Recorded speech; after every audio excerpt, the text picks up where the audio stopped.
Determining when the crime occurred is critically important to your response. For example, you should respond to a crime in progress much differently than you would to a crime committed 5 days ago. The length of time between the crime occurrence and reporting to law enforcement also may have significant impacts on crime scene preservation, evidence collection, witness statements, and suspect identification. As a first responder, you should factually and non-judgmentally document when the crime occurred and use the information to determine if you can and should proceed with other parts of the investigation.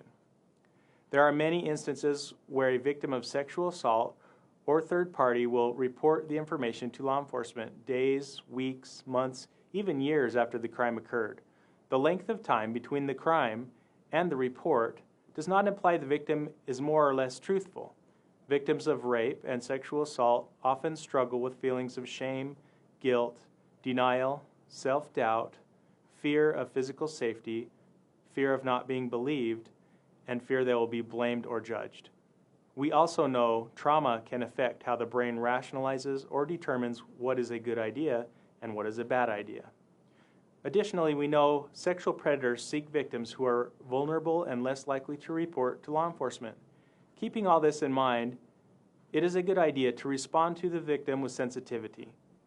Do not imply it was a bad idea or he or she did not file a report immediately.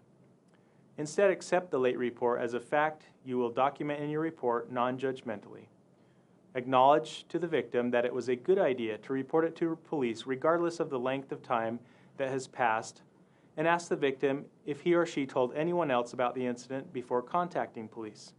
You will find many victims reported to someone immediately following the incident, which could be valuable information in the follow-up investigation.